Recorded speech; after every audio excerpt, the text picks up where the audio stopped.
This video is brought to you by Squarespace, the all-in-one website platform for entrepreneurs to stand out and succeed online. Hey everyone, welcome back to a special edition of What I Watched This Month, August edition. This month, my viewers picked what I should watch. You might remember a few months back when I made a video announcing the crowdfunding campaign for my next short film, Rancho Mirage, formerly titled Douglas, Nevada. One of the perks for said project was you telling me your favorite movie, me watching it, and then reviewing them all in a special edition of What I Watched This Month. And this is that video. I should note, coincidentally, Joel Haver did just do an extremely similar idea over on his second channel, and I highly suggest you check it out. A huge thanks to the following folks who supported the film. We're currently in post-production on it, and I cannot wait for everyone to see it, hopefully soon.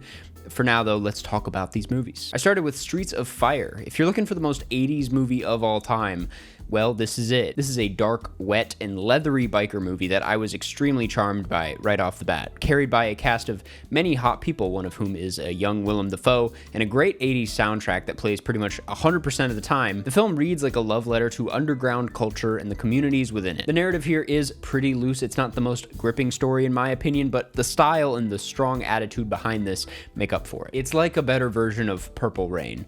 I'm sorry to my Minnesota listeners. Thank you for donating, Samuel, and for putting me onto this weird and unforgettable flick. I also watched Alan Sunshine. This was actually recommended by the filmmaker himself, Harley Shamandi. It's a debut feature, and damn did I enjoy it. I know you're probably like, well, you're just saying that. But no, man, if you know anything about me, you know this kind of slow, meditative style is incredibly up my alley. It reminds me a lot of Reichardt, Wenders, and Jarmusch. On top of that, it also incorporates a lot of ambient electronic music and uses this very specific genre in an interesting way, in that it's actually about someone who makes this kind of music and what would drive him to do such a thing. Ultimately, it's a very touching film about grief, solitude, and finding human connection in unlikely places. It sure wears its influence on its sleeves, but it really works. I can't wait to see what he does next. Thanks for the donation, Harley. I also watched Redline. This is a Japanese animated classic that I've been waiting for the right time to get around to, so thank you, Austin, for pushing me over the edge with it. If you liked Speed Racer or Akira, chances are you'll love this. This has some of the most impressive maximalist animation I've ever seen,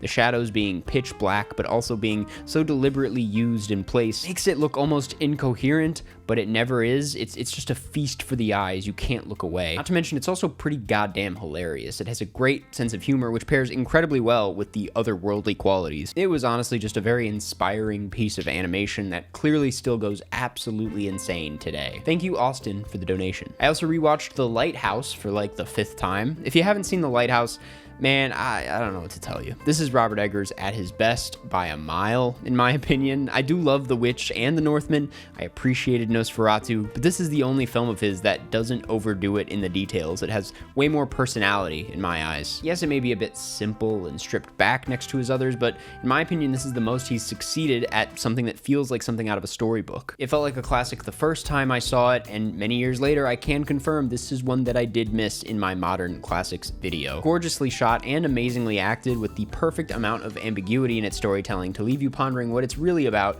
for weeks. Yeah, this is one of the decade's finest. And this one also happens to be pretty funny as well, some great fart humor. Thank you, Albert, for the donation. I also rewatched Moonstruck. This will never stop being a good time. The chemistry between Cher and Nick Cage is just so likable. The screenplay is sharp, and it's one of the best examples of a movie sticking a landing that you don't really see coming. I got little to add on this one because I kind of watched it semi-recently, but if you haven't seen it, you are missing out on an essential rom-com. Thank you, Shelby, for the donation. I also rewatched Blade Runner. I haven't seen this one in a while, and my memory of it is apparently pretty hazy, as this felt like watching it for the first time all over again. The world building of this and how the score washes over you at the top truly never gets old. There are seriously very few movies out there that feel like they exist beyond a film set, where I can't believe that I'm watching a fictional place. I know Los Angeles is real, but I've lived here for a bit now, and I'm not convinced. Blade Runner is one of those where I go somewhere else completely during this. That alone makes up for a few of this film's flaws, like the extremely thin plot, the Harrison Ford voiceover, which really just, why did they do that? That just speaks to how great everything else in the film is, because when I think about this thing, I think about none of those weird, awkward pieces. I just think about how otherworldly it is. Classic. Thanks for the donation, Louis. I also watched 9 Days. This is one I actually meant to watch all the way back in 2021 and never got around to. And this has a very interesting premise. A bureaucrat interviews 5 souls to decide which of them will be given a life on Earth. It's very similar to Corietta's Afterlife in that way, say. And for a debut feature, this is incredibly ambitious, diving headfirst into existentialist themes like what it means to be a human and to exist in the world, what a soul represents, why exist at all. Talk about coming out the gates swinging. It's a more interesting film on paper than it is on screen, I'll say. Some of these questions aren't presented in the most riveting way or in a way as nearly as profound as they are in Afterlife, but I still found it to be really fascinating to think about with some really forward-thinking direction. I cannot wait to see where this filmmaker goes next. Thank you for the donation, Caleb. I also rewatched Arrival. I just watched this not too long ago, so it felt pretty fresh in my mind compared to most of these. That said, still very good. Definitely my favorite Denis outside of Dune. One of the most brilliant sci-fi films of its time, actually. One of the most beautiful scores of its time as well. Speaking of films about what it means to be alive, this is one that is not only fascinating, but makes me weirdly emotional. Through these heavy sci-fi elements, it never loses sight of the human side of the story, which is probably why it's so rewatchable. Doesn't matter how many times I'll see this thing, it'll hit every single time. Thanks for the donation, Romina. I also watched That Thing You Do. I'll be real with you, I had no idea Tom Hanks directed at one point, but he did a pretty good job at it. This is a cute little fictional biopic about a band in the 60s who hit it big off one of their songs. It's loosely based on the Beatles, and it's a damn good time. It follows a lot of traditional music biopic tropes, intentionally so, it feeling basically like a parody at times, which had me wondering what exactly this would do to make it, well, significant in some ways, beyond just being a fun time. And to be honest with you, I do think the most I get out of this is just a ridiculously fun and lighthearted experience, but I also do think this is interesting to look at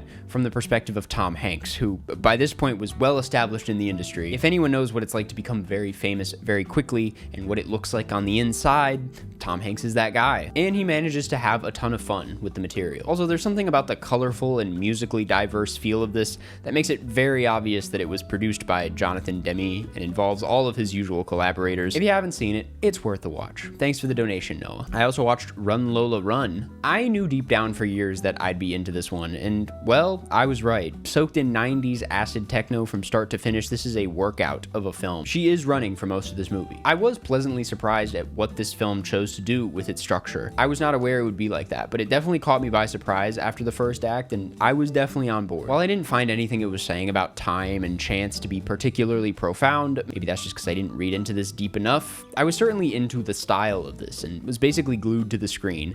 How could you not be? If Streets of Fire is the most 80s movie of all time, this is probably the most 90s movie of all time. It's very cool, it looks amazing. Thank you for the donation, Jonas. I also watched Elephant, the short film by Alan Clark. This, if you didn't know, is a 38-minute short consisting of 18 different killings. These killings each play out pretty straightforward with zero backstory, reason, or nuance. The repetitive nature becomes weirdly numbing, even if the gunshot noises feel more and more grating after a while. To me, one of the many things I felt from this was a sense of emptiness, like the world was slowly emptying out and nobody seemed to care or do anything about it. The killers themselves often move with a sense of roboticism, which just makes the whole thing feel uncontrollable and helpless. It feels both incredibly frustrating and sad, but also, like I said, kind of numbing after a while. It's a brilliant short that might make you feel empty by the end of it, but that's only because it deliberately hollowed you out for 38 minutes straight. Definitely a must-see short film, in my opinion. Thank you, Russell, for the donation. I also watched The Lighthouse. This is a 2021 horror flick about a woman who moves into a lake house her recently deceased husband built for her, and this is just a good-ass ghost flick with some really clever jump scares that, I'll say it, did spook me. Oftentimes when I'm watching a horror movie like this, I think to myself, oh, wouldn't it be cool if the scare was somewhere in the corner or somewhere in the background just lurking there. And this film goes through with that multiple times. There are some really clever uses of reflections and lighting and shape. And on top of that, it's also a very clever take on the specific trauma of losing someone to suicide. It touches on how uniquely horrifying that experience is and how it redefines your memories with said person. That said, it was equally sad as it was scary, which is to say, it's pretty damn sad. Definitely not one I ever would have made the time for if not for this. Thank you, Nate, for the donation. I also watched It's a Mad, Mad, Mad, Mad World. Oh, brother, this is a chunky one. And I didn't even watch the extended cut. If you didn't know, this is an epic, nearly 3-hour-long comedy that specifically uses slapstick and other cartoonish forms of humor. With a runtime like that, you certainly feel it at multiple points here. It gets just a bit tiresome after a while. There's a reason these kinds of comedies aren't usually this long, but you can't say this thing lacks energy. It's moving at 1,000,000 miles per hour every single frame. I did find myself laughing a lot at this, and if I wasn't laughing, I was smiling uncontrollably. I find chaos and loud noises in comedy very enjoyable. I'm a big cartoon enjoyer. This is full of that. It is pretty flawed, if you can't tell, especially in its pacing, which comedy is kind of all about. But I'm the kind of guy where if you throw in enough silly noises and faces, and if you make it all look big, bright, and beautiful, I'll probably walk away enjoying it. Thank you for this crazy recommendation, Majed. I also rewatched The Exorcist. It's been a second since I've seen this one, and I honestly liked it a lot more on this rewatch. As I expected deep down. Friedkin is the kind of filmmaker that really creeps up on me. I always struggle to get on the same wavelength as his films. They have a very murky tone to them, but somewhere along the way, I don't know how he does it, I always end up feeling completely immersed and entranced by what's in front of me, which makes sense for why this film felt so real to so many people when it came out. It's a unique gift of his that's only made me realize how behind I am on his filmography.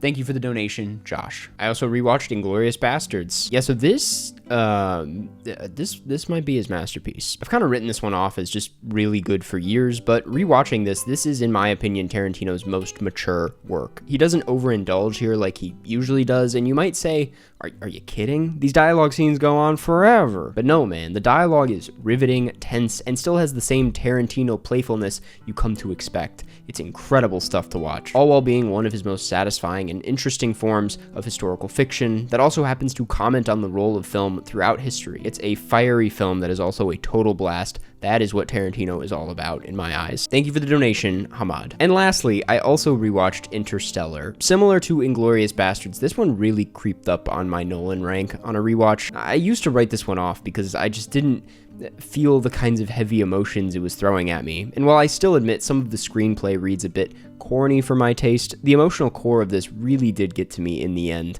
I don't know what I was on the first time I saw this. It's a devastatingly sad movie, easily the saddest Christopher Nolan film out there, one that gets up close and personal in a way that you just don't see Nolan get often, and it happens to look really good in the process.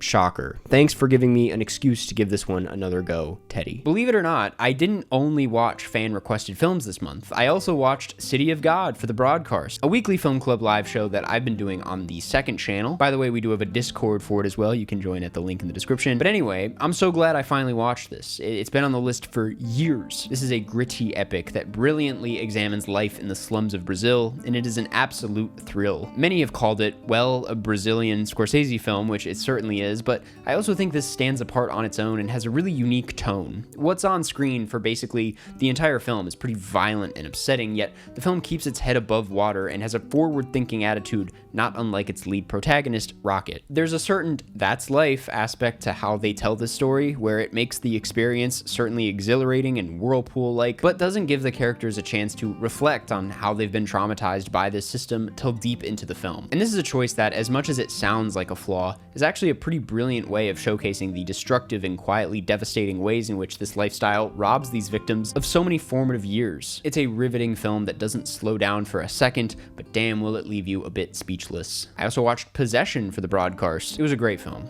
but it did feel like a 2-hour-long cold shower. Some of the most intense performances I've ever seen in a film, so much so that they almost felt experimental, very Kubrick-esque in its style, but somehow a lot weirder. It has this cold, isolating feel throughout that perfectly complements the Berlin backdrop. It's bleaker than bleak and one of the most unique breakup movies I've ever seen. I read it as a divorce, acting as a rebirth of some kind, which was really interesting. I do gotta give this one another go, though, admittedly. It's a bit much to take in off a single viewing. I also watched Weapons, and I really liked this. Easily one of my favorite theater experiences in recent months. It jumps seamlessly between great, genuinely scary horror and some really clever humor. Like I mentioned in my video, I love seeing horror comedy being executed in such a big way. It is a genre that can be treated seriously if you let it. Kramer just seems to get it when it comes to popcorn horror. The man has made 2 incredibly entertaining flicks back to back that never feel stupid or cheap, which is incredibly refreshing. I would love to see more movies like this. I also watched Kramer vs. versus Kramer for the broadcast. As far as divorce movies go, I mean, this is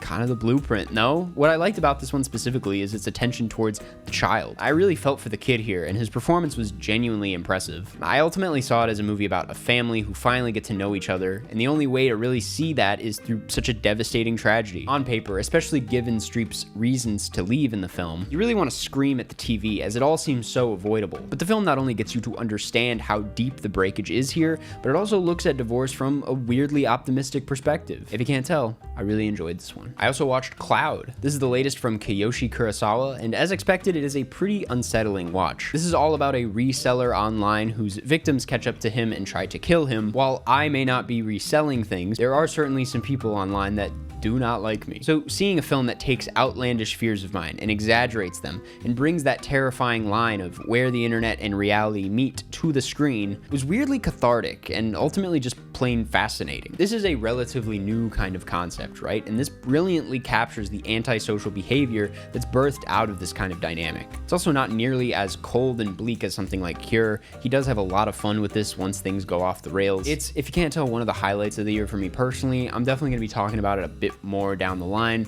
Definitely see it if you can. I also watched All the President's Men for the broadcast. This classic film about the Watergate scandal still holds up extremely well today, probably because you can still see its influence in a lot of what comes out today. This really paved the way for these types of tunnel vision investigative thrillers, and it still stands as one of the greatest to ever do it thanks to its incredibly eerie sense of paranoia throughout. Not to mention the blocking, the compositions, the acting, all of it is expertly crafted, even if it isn't that showy about it. That's something that I weirdly admire about this. I also watched Lurker. This is an easy highlight of the year as well. This is a movie about a pop star who befriends a fan who turns out to be a little loco. This thing is funny, natural, and at times pretty thought-provoking. It is the first film I've seen on modern fame that really captured the paranoia and isolation of being in this position. I do not say that as if I relate to this character in any way. I just think that this new type of fame is uniquely shallow and maybe even fleeting compared to what we previously considered as famous. And the film expertly breaks down how scary it is to be in this position, all whilst having a ton of fun with the concept. Zach Fox might just be the funniest person alive right now. I also watched Throne of Blood for the broadcast. Widely considered one of, if not the greatest screen adaptation of Macbeth, this is yet another Kurosawa hit. At this point, I'm not convinced the man ever missed.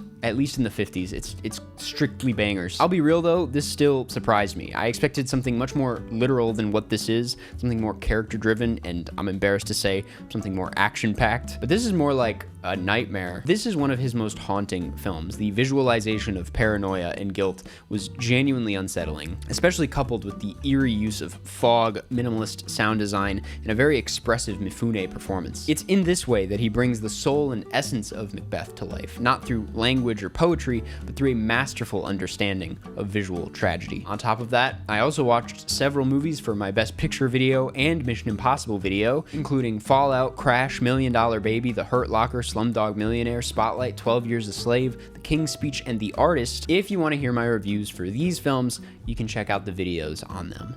I'm not doing it here. Busy month, if you can't tell, but a good one. It's always a good month when you're watching movies, man. Thank you again to all the supporters who donated to the short film. It means the absolute world to me. I will watch anything for you any day. What did you watch though? Let me know. Thanks for watching. Go watch these films and form your own opinions and before you head out. So, it's me again. I want to thank this week's sponsor, Squarespace, the all-in-one website platform for entrepreneurs to stand out and succeed online. With Squarespace's collection of cutting-edge design tools, anyone can build a bespoke online presence that perfectly fits their brand or business. They offer a complete library of professionally designed and award-winning website templates with options for every use and category. No matter where you start, your website is flexible to what you need with intuitive drag-and-drop editing, beautiful styling options, unrivaled visual design effects, and so many other ways to list what you offer, no experience required. Once you make that beautiful website, you're going to want to get it seen, and you can thanks to Squarespace's SEO tools. Every website is optimized and indexed with meta descriptions, an auto-generated sitemap, and more so that you show up more often on search engines and bring in more of your ideal customers. And if you're a filmmaker or just make videos at all, Squarespace makes it super easy to showcase your expertise and engage clients with video content on your website. Upload and organize your videos, create stunning video libraries, and even monetize your content by adding a paywall. Perfect for online courses, exclusive tutorials, and premium workshops. Head to squarespace.com/Karsten for a free trial, and when you're ready to launch, use offer code Karsten to save 10% off your first purchase of a website or domain.